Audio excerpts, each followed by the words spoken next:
नमस्कार, आप देख रहे हैं आर हिंदुस्तान न्यूज। आनंद सक्सेना के साथ मध्य प्रदेश के बैतूल से संवाददाता शशांक सोनकपुरिया की रिपोर्ट। मध्य प्रदेश के बैतूल में रेलवे की तीसरी लाइन का काम जोर शोर से जारी है। इस लाइन का टेंडर केईसी कंपनी को मिला हुआ है, जो छोटे छोटे क्षेत्रों में बाहर के यूपी, हरियाणा, बिहार के ठेकेदारों को पेटी पर मुरम डालने का काम दे रही है।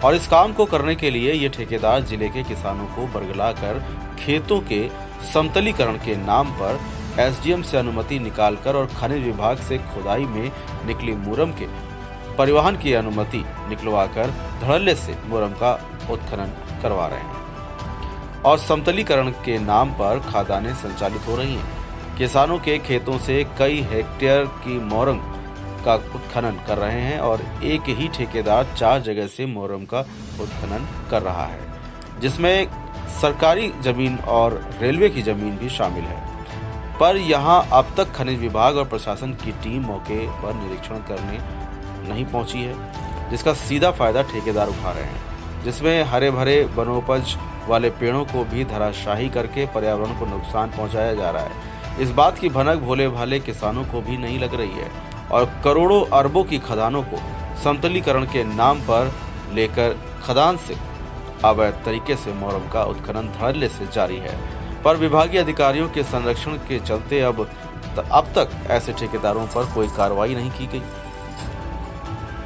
और ये जो कार्रवाई नहीं की गई ऐसे ठेकेदारों पर, ये एक बड़ा प्रश्न चिन्ह लगा रही है। अब देखना ये होगा कि इस पूरे मामले में संज्ञान लेकर कलेक्टर और रेलवे के अधिकारी कोई कार्रवाई करेंगे या इसी तरह से जिले की बेशकीमती खनिजों का अवैध तरीके से उत्खनन जारी रहेगा। फिलहाल आप सुरक्षित रहिए, जुड़े रहिए आर हिंदुस्तान से। नमस्कार। क्या नाम है तुम्हारा? राजू के। तो कहाँ के रहने वाले? काजीजाम के। क्या काम करते हो? मजदूरी करते, ईटा बनाते। ये जो काम चल रहा है, ये मिट्टी कहाँ खुद रही है? ये नरवरे के खेत में खुद रही। कौन लेकर जा रहा है? रेलवे में जा रहा। रेलवे रेलवे रेलवे के ठेकेदार। कब से काम चालू? ये तो बहुत दिन हो गए। इसमें पेड़ वेड़ भी लगे थे? पेड़ वेड़ लगे थे, कितने थे उस तक जानकारी नहीं है अपने। पूरे काट डाले? हाँ, वो जितने थे वो गिर गए होंगे पेड़ वगैरह। पूरे साफ कर दिए ना? और ये ईट भट्टा किसका है? कितने एकड़ में होगा ये खुदाई जो करी इनने? लगभग पता नहीं कितना एकड़ है, लेकिन वहां तक बीच में यादव का है। मतलब 4 से 5 एकड़ तो लगभग होगा ना? हाँ, 4-5 एकड़ में खुदाई करी। हाँ, सच। अभी भी काम चालू है? वो तो चालू है। तो ये गहरी वो नहीं कर रहा, गहरीकरण तो जमीन को नीचे से भी खोद रहे हैं ना ये लोग? वो पता नहीं उनका कैसा क्या मीटर है, लेकिन खोद रहा है। खुदाई चल रही है ना? 2-2, 3-3 पोकलेन मशीन लगा के डबल लगी। ये सैकड़ों पेड़ जो महुआ के और आल पाल के और भी पेड़ कितने थे वो जानकारी नहीं है, लेकिन सैकड़ों पेड़ काट दिए गए। उसमें से पेड़ तो गिरे होंगे। और ये ईट भट्टा किसका संचालित है? ये नरवरे का। ये भी ईट भी बना रहे हैं? हाँ, ईट वो नीचे है, मकान के लिए बना रहा है शायद। कितनी ईट बना रहे? ये 30-40 हजार बनेगी। बस। पका कहाँ है? यही पकाएंगे वो। अभी चालू किया है? क्या नाम है? मेरा नाम सुमित कुमार नरवरे, बागदा से का रहने वाला निवासी हूँ मैं। ये खेत किसका है? ये खेत मेरी मम्मी का है, सावित्री नरवरे के नाम पे है। कितने एकड़? ये समथिंग ये एरिया है हमारा 2.5 एकड़ के समथिंग है जी। ये अभी जो खुदाई चल रही है, ये कितने एकड़ में? ये 2.5 एकड़ में ही चल रही। इसके पहले एसएसआई कंपनी ने किया था, ये टोटल मेरा 7 से 8 एकड़ का रकबा था, तो ये पुरानी कंपनी ने इसको लिया था। फिर वो कंपनी चली गई, इसके बाद में नई कंपनी आई है, तो इनने मेरे से 2.5 एकड़ का माइनिंग परमिशन, इसमें अपने तहसीलदार साहब, इसमें तुम्हारे माइनिंग अधिकारी आए थे, ये पूरी जगह का मुआयना किया इनने, इसके बाद में इनको परमिशन दी, इसके बाद में काम चला। कौन से तहसीलदार आए?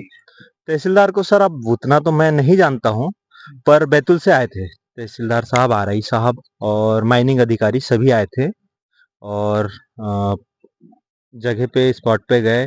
इसके बाद में पूरी बताया उनने कि भाई ये आपको इतने महीने में खाली करके देंगे, माइनिंग परमिशन ले ली है और उसके बाद में जो भी उनका है उन्होंने किया। और ये जो महुआ के पेड़ कटे हैं सैकड़ों पेड़, महुआ के पेड़ कुछ भी नहीं कटे थे, जो भी कटे थे 1 या 2 पेड़ थे, जिसमें सूखे पेड़ थे। सूखे पेड़ की मेरे पास में परमिशन भी है। मैंने तहसील अपने पटवारी साहब पंचायत सचिव से परमिशन सूखे पेड़ की ली हुई है मेरे पास में। मैं आपको कागज भी दिखा दूंगा। इसके बाद में गीले पेड़ कुछ भी नहीं थे मेरे खेत में, और जो गीले पेड़ है वो खड़े हैं, आप देख सकते हो। देखिए, आप बोल रहे 2 पेड़ की, हाँ वहीं पे अभी जड़ें जो रखी, जी, कम से कम 10 पेड़ की जड़ें रखी है आपके सामने। बिल्कुल बिल्कुल, ये गलत बात है। वीडियो है वो दिख रहे हैं। जी जी, नहीं, वो गलत बात है। जो सत्यता है वो 2.5-3 पेड़ की थी। 3 पेड़ की परमिशन मेरे पास रखी हुई है। सूखे हुए पेड़ थे, गीले पेड़ काटे नहीं गए हैं, और बस। Thank you.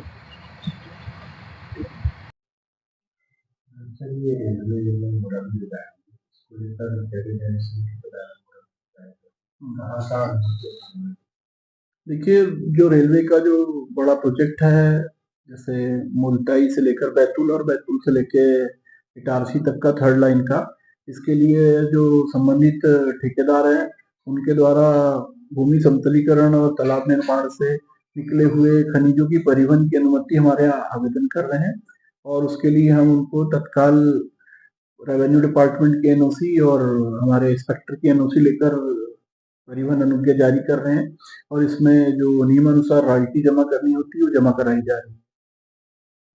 और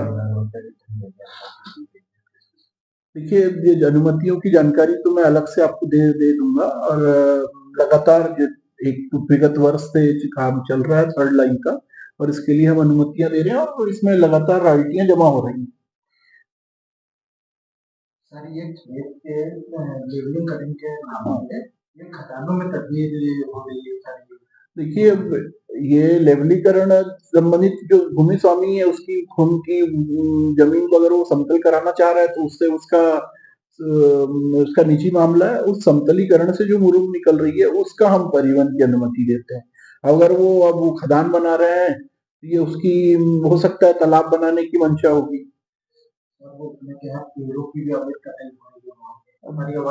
देखिए, निजी जमीन है, उसमें रेवेन्यू डिपार्टमेंट ने एनओसी दी हुई है।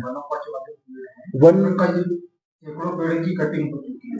अब देखिए, जो हमारे यहाँ जो भी परिवहन अनुज्ञा हमने दी है वो समतलीकरण के पश्चात दी हुई है। अगर उन्होंने पेड़ हटाए होंगे तो हो सकता है समतलीकरण के पहले हटाए होंगे भूमि स्वामी ने, तो ये मैटर तो हमसे रिलेटेड नहीं है। सरकारी जमीन में अगर अवैध हुआ है तो हम लोग उसकी जांच करा लेते हैं।